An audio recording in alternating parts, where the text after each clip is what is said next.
कहानी की शुरुआत होती है हमारे मेन कैरेक्टर गेंटा इगुराशी से। वो स्कूल में बैठा एक चौंकाने वाला ऐड देख रहा होता है, एक ऐसी जगह का ऐड जो दिखने में जेल है, लेकिन असल में एक डरावना अम्यूजमेंट पार्क। जगह का नाम है डेड मैन वर्ल्ड। और तभी वहाँ आती है उसकी क्लासमेट और करीबी दोस्त मिमी। वो हंसते हुए पूछती है, क्यों तुम जेल में टूर प्लान कर रहे हो? गेंटा मुस्कुराकर जवाब देता है, ये जेल बाकी जेलों जैसी नहीं है, ये देखने लायक जगह है और हमारा स्कूल हमें वहाँ ले जाने वाला है। मिमी चौंकर कहती है, कौन सा स्कूल बच्चों को जेल दिखाने ले जाता है? गेंटा हंसते हुए बताता है, क्योंकि ये जेल एक थीम पार्क की तरह है, लोग टिकट लेकर इसमें घूमने आते हैं, मनोरंजन और मौत एक साथ। ये दुनिया की सबसे अजीब जगहों में से एक है। इसी बीच गेंटा खिड़की की तरफ नजर डालता है और उसका दिल धक से रह जाता है। एक रहस्यमय लाल कपड़े वाला आदमी हवा में तैरता हुआ उसे घूर रहा था। उसके चारों तरफ एक अजीब सी काली ऊर्जा थी। गेंटा घबराकर चिल्लाना चाहता है, दोस्तों को बताना चाहता है, लेकिन तब तक बहुत देर हो चुकी होती है। वो लाल कपड़ों वाला आदमी हवा से नीचे गिरता है और अचानक पूरा क्लासरूम तबाही में बदल जाता है। चीखें, खून, टूटे डेस्क, गिरते शरीर। गेंटा कुछ समझ पाता इससे पहले ही वो बेहोश हो जाता है। जब गेंटा को दोबारा होश आता है तो सामने का दृश्य किसी नरक से कम नहीं है। हर तरफ खून, उसके हाथ भी खून से सने हुए और सामने उसकी सबसे प्यारी दोस्त मिमी की लाश। गेंटा कांपती आवाज में पूछता है, मिमी ये क्या हो गया? लेकिन जवाब में उसे जो दिखता है वो उसकी रूह तक को हिला देता है। वो लाल आदमी मिमी का सिर अपने हाथ में पकड़े खड़ा है। फिर वो आदमी गेंटा की ओर बढ़ता है। गेंटा जानता है कि अब उसका अंत है, लेकिन नहीं, वो उसकी छाती में अजीब सी शक्ति भर देता है और गेंटा फिर से बेहोश हो जाता है। क्लासमेट्स की जान ले ली, लेकिन यहाँ पे गेंटा को समझ में नहीं आता कि उसे दोषी क्यों माना जा रहा है, बल्कि उसने कुछ भी किया नहीं है। तो यहाँ पे पुलिस को ऐसा लगता है कि उस मैस्कर में केवल गेंटा ही बच पाया है, क्योंकि गेंटा ने ही अपने सभी दोस्तों की जान ले ली है। और यहाँ पे ये एनी ये दिखाना चाहती है कि अगर किसी बड़े दुर्घटना में आपकी जान बच जाती है तो इसका मतलब यही है कि आपको दोषी बना दिया जाएगा। फिर वहाँ पे एक लॉयर आता है जो गेंटा को अपने साथ ले जा रहा होता है। तभी रास्ते मेन गेंटा बताता है कि हमारे क्लासरूम के ऊपर हमला किया गया था एक आदमी के द्वारा, जो कि हमारे थर्ड फ्लोर के ऊपर उड़ रहा था और ऊपर से उस आदमी ने लाल कलर के कपड़े पहने थे। लेकिन कोई भी गेंटा की बात पर भरोसा नहीं करता। तो यहाँ पे गेंटा बोलता है कि मुझे भी चोट आई थी, ये देखो मेरे सीने के ऊपर। लेकिन यहाँ पे गेंटा देखता है कि कोसेक कि उसके सीने पे कोई भी निशान नहीं है। अब यहाँ पे लॉयर को ऐसा लगता है कि गेंटा अभी भी इस सदमे से बाहर नहीं आ पा रहा। तो लॉयर बोलता है कि चिंता मत करो, मैं तुम्हारी हेल्प करूंगा ताकि तुम इन चीजों से बाहर निकल जाओ। लेकिन कोर्ट रूम के अंदर सभी जजेस यह फैसला सुनाते हैं कि गांटा को जेल भेज दिया जाएगा, जहां पे उसे फांसी की सजा दी जाएगी। लेकिन यहाँ पे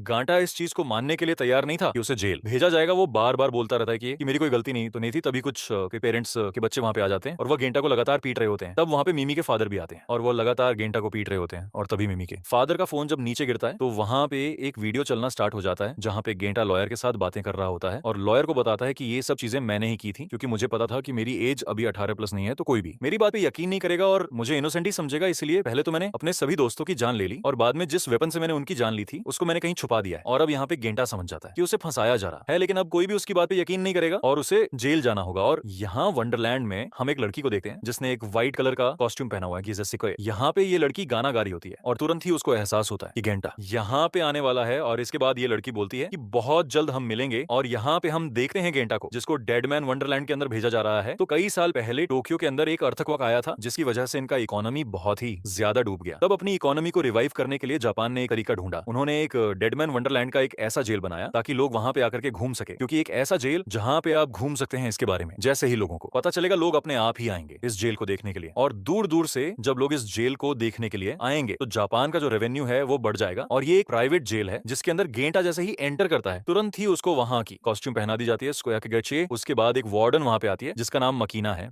और यहाँ पे फिर मकीना गांटा और बाकी सभी क्रिमिनल्स को ये समझा रही होती थी कि ध्यान से सुन लो मेरी बात, क्योंकि ये एक ऐसा जेल है जहाँ पे हम तुमसे करतब करवाते हैं ताकि लोग यहाँ पे आ सके और खूब सारा पैसा लुटा सके। इसलिए जैसा हम बोलेंगे केवल तुम्हें वैसा ही करना है। और ऊपर से तुम्हारे गले में एक ऐसा टूल बांध दिया गया है जिसकी मदद से हम तुम्हें इलेक्ट्रिक शॉक दे सकते हैं अगर कभी तुम यहाँ से भागने की कोशिश करते हो। और ऊपर से इसके अंदर ट्रैकर भी फिट है, तो यहाँ से भागने की मत सोचना। तभी एक दूसरा कैदी वहां से जा रहा होता है तो गेटा से टकरा जाता है। उसके बाद वो गेटा के सारा सामान लौटा रहा होता है और बोलता है कि मुझे माफ कर देना। तभी यहाँ पे मकीना बोलती है कि तुमने गेंटा का जो सामान चुराया है उसे वापस कर दो। फिर ये कैदी बोलता है कि मुझे नहीं पता तुम क्या बोल रही हो। और तभी मकीना अपनी स्वर्ड की मदद से उसकी बॉडी के ऊपर एक कट लगा देती है और उसके बाद मेडिकल टीम को वहां पर बुलाया जा रहा होता है ताकि इस कैदी की मदद की जा सके। लेकिन यहाँ पे मकीना उस कैदी के सिर के ऊपर पांव रखते हुए बोलती है कि तुम लोग यहाँ से नहीं भाग सकते और कभी कोशिश भी मत करना। और इसके बाद हम लॉयर को देखते हैं जो कि मकीना से मिलता है और मकीना से मिलने के बाद वो बोलता है कि हमें गेंटा का एग्जीक्यूशन जल्द से जल्द करना होगा। लेकिन यहाँ पे मकीनों को समझ में नहीं आता कि लॉयर इतनी जल्दी क्यों करना चाहता है, क्योंकि गेंटा की मौत तो तय है, अब आज नहीं तो कल उसकी मौत तो होनी है। लेकिन यहाँ पे लॉयर बताता है कि मुझे बस जल्दी काम करना पसंद है। और यहाँ पे हम गांटा को देखते हैं जो कि वंडरलैंड के अंदर काम कर रहा होता है। तब काम के दौरान वो अपने दोस्तों के बारे में सोचता है और फिर अपने दोस्तों के बारे में याद करते हुए उसको ऐसा लगता है कि उसको भी अपने दोस्तों के साथ मर जाना चाहिए था। तभी वह लड़की जिसको हमने थोड़ी देर पहले देखा था वो वहां पे गांटा के सामने आ जाती है और बोलती है कि अगर तुम मरना चाहते हो तो मैं तुम्हारी हेल्प कर सकती हूँ। लेकिन जब ये लड़की जैसे ही गांटा के ऊपर हमला करना स्टार्ट कर देती है तो गांटा लगातार अपने आप को बचा रहा होता है। फिर आखिरी में ये लड़की बोलती है कि देखा, तुम मरना नहीं चाहते, केवल तुम बोल रहे हो, लेकिन तुम्हारी बॉडी मरना नहीं चाहती। अब ये बात सुनते ही यहाँ पे